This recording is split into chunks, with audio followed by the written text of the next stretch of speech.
L'immobilier simplifié avec Patrick Lapalme. Ouais, notre expert en immobilier, Patrick Lapalme, de l'équipe Patrick Lapalme chez Remax Prestige. Bon matin, Patrick. Salut, Sylvain. Patrick, on a parlé de la baisse du taux directeur. On va parler ce matin, justement, de ce choix que l'on a à faire, le taux fixe ou le taux variable. Il y a des avantages, des inconvénients des deux côtés, j'imagine? Bien, effectivement. Puis ce qu'il faut savoir, c'est que l'ensemble des spécialistes hypothécaires nous le mentionnent. C'est historiquement, le taux variable est plus rentable que le taux fixe, mais ça va dépendre d'énormément de facteurs, de vos facteurs personnels. Donc, ça va être ça, à vraiment avoir une discussion avec votre représentant hypothécaire, parce qu'il peut y avoir des facteurs qui vont vous aligner plus vers un variable, d'autres vers un fixe. Donc, on va vous parler un petit peu des différences. Puis naturellement, on ne peut pas prédire l'avenir par rapport à ce qui va se passer, mais notre boule de cristal nous annonce encore des diminutions de taux d'intérêt. On les voit partout. Donc, si vous êtes sur le point de renouveler votre hypothèque, il peut y avoir les termes aussi que vous pourriez négocier. Vous pouvez avoir un terme de 1 an, 2 ans, 3 ans. Encore là, toujours dépendant de votre situation financière. Est-ce que vous allez avoir des augmentations de salaire à travers le temps? Il y a plein de choses à vérifier par rapport à ça parce que n'oubliez pas, votre patrimoine bâti, votre hypothèque, c'est votre bien le plus important. Plus vous allez le payer rapidement, plus il va être rentable pour vous rapidement et plus vous allez avoir de l'équité sur votre propriété pour faire de nouvelles acquisitions avec votre propriété. Il y a notre capacité à gérer le risque aussi. Il y a des gens qui dorment mieux avec un taux fixe. C'est exactement là que je m'en vais, Sylvain. Merci de m'aligner sur cette ligne-là. Le taux fixe, lui, ce qu'il faut savoir, on peut le prendre pour une période de 1 an, 2 ans, 3 ans, 5 ans, peu importe la période, mais quand vous prenez un taux fixe, le taux, votre montant d'hypothèque va être identique durant toute cette période-là. Ce qu'il faut savoir. Naturellement, moi, vous me dites, Patrick, j'ai un terme de 5 ans amorti sur 25 ans. Quand votre terme de 5 ans va être terminé, un exemple qui était un taux fixe, vous pourriez passer avec un variable tout dépendant de ce qui va se passer dans le marché financier. Présentement, ce qu'on voit, on voit vraiment qu'il va y avoir des diminutions de taux, du taux directeur. Donc, le taux fixe, son gros avantage, c'est que vous allez avoir des mensualités toujours identiques tout le long de votre terme. Mais naturellement, ça va vous convenir si vous n'avez pas nécessairement beaucoup de marge de manœuvre dans votre budget. Donc, vous allez vous assurer, durant cette période de temps-là, que votre montant d'hypothèque va rester le même. Plus facile de faire un budget. Ouais. Et si on prévoit des hausses de taux d'intérêt, ben vous allez être mieux probablement d'aller vers le fixe. Selon encore là vos besoins. Je vous dis pas lequel prendre ce matin. Là. Pas du tout. Je vous donne les différences entre les deux. Avec le taux fixe, c'est un peu ça. Lui, il n'y aura pas de différence. L'avantage du taux variable, c'est que lui, il va varier en fonction du taux préférentiel d'institution financière et aussi par rapport au taux directeur, il va avoir un effet immédiat sur votre paiement. Merci, Sylvain. Donc, vous gardez votre paiement, un exemple. Là. Vous payez 2 000 $ par mois, le taux d'intérêt diminue durant le temps que vous avez votre taux variable.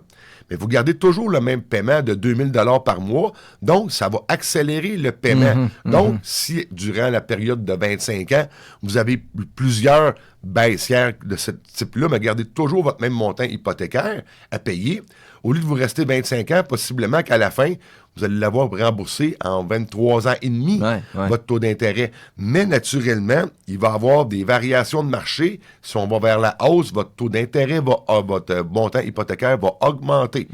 Donc, il faut s'assurer que vous ayez, entre guillemets, une marge de manœuvre, là, un buffer pour pouvoir aller prendre la hausse qui va se passer. Là, parce qu'on l'a vu, on est passé à des taux de 1,6 qui ont monté très, très, très, très, très rapidement. Mais là, on voit qu'on se monte vers une tendance baissière. Encore là, c'est toujours de parler de votre situation avec votre représentant hypothécaire. Si vous avez aussi à l'intérieur de votre taux variable des actions, des choses comme ça un peu reliées, vous pouvez éponger avec un gain d'un côté sur des actions qui seraient à la bourse et des choses comme ça, ou des placements. Vous pourriez aller jouer un petit peu avec votre amortissement sur la propriété par rapport au rendement que vous avez d'un côté versus l'autre.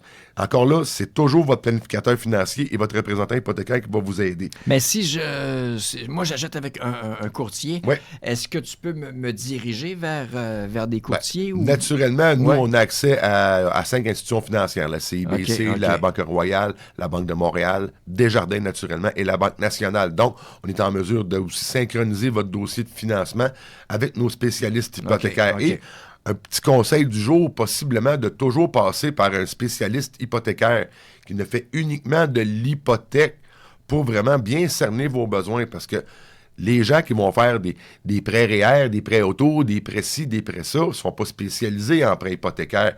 Assurez-vous que c'est les gens avec qui vous allez faire affaire pour aller chercher vos préqualifications hypothécaires. Parce qu'oubliez pas, là, on est dans un marché présentement de la préqualification hypothécaire en temps réel et pas une vieille préqualification de 3-4 mois. Il va être bonne. En présentation d'offres d'achat, c'est toujours mieux d'avoir une pré-approbation hypothécaire qui va être très à jour et de la présenter à votre vendeur. De cette façon-là, vous allez être beaucoup plus, entre guillemets, sexy envers lui et vous allez démontrer un sérieux et votre capacité financière pour faire l'acquisition d'une propriété. Donc, en résumé, il s'agit uniquement de regarder votre niveau de tolérance face au taux variable et au taux fixe. Avez-vous assez d'économie pour pouvoir éponger les différentes hausses de taux? Mais là, présentement, on s'en va et on l'annonce partout. Lisez les affaires, lisez les grands journaux, les grandes lignes. On s'en va vers une diminution du taux directeur qui va avoir une implication directement avec le taux variable immédiatement et durant du terme. Tandis que le taux fixe, si vous êtes plus frileux, vous voulez vraiment consolider votre paiement hypothécaire à longueur de votre terme, c'est vraiment à votre choix de regarder les options qui se présentent pour vous et les représentants hypothécaires sont en mesure de vous faire des simulations, des calculs pour voir la rentabilité de ces deux différents termes-là. Patrick, dans la vie, on a un avocat, on a un médecin, on a un comptable. Ça nous prend un courtier immobilier. Si on veut te joindre, on le fait de quelle façon? Facilement au 450-499-5544 pour nous rejoindre. Sur les réseaux sociaux, toutes les chroniques immobilières y sont disponibles. Sur la chaîne YouTube aussi. Abonnez-vous. Patrick Lapalme, un but, une passion. Vendu. Dans l'Anaudière, la journée débute avec les 100 000 matins. 103.5.